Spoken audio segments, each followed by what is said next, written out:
Hello guys, papakita ko sa inyo yung in-install kong solar setup. Yan yung in-install nating 8 pirasong 250 Ah na battery. At yan naman yung inverter at saka yung mga breaker. Try na natin guys paganahin. Iyon natin ang circuit breaker ng inverter. Iyon natin ang inverter. Ayan guys, nag-open na siya. Ang in-install natin dito guys ay 8 pirasong 500 watts solar panel.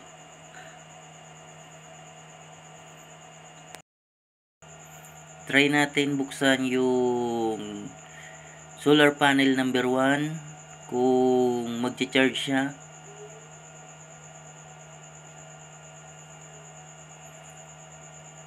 Ayan guys, kung makikita nyo, meron siyang 86 volts galing sa solar panel. Buksan din natin tong solar panel number 2. Nakaparallel lang yung connection ng 8 pirasong 500 watts. At ito yung breaker ng AC output ng inverter. Yan yung main breaker.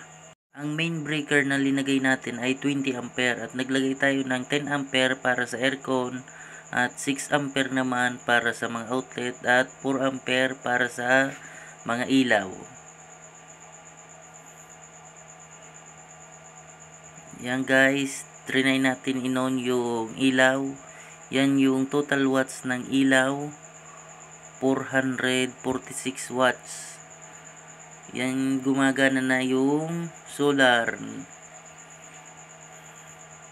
Yan guys, lahat ng ilaw ay nakakonect sa solar. Ang total watts ay 443 watts.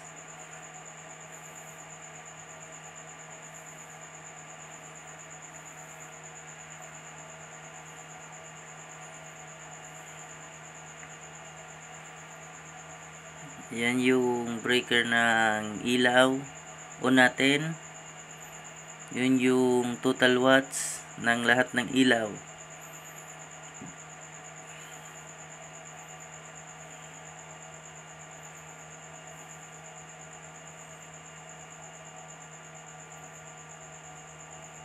Ito guys ay natapos na natin i-install.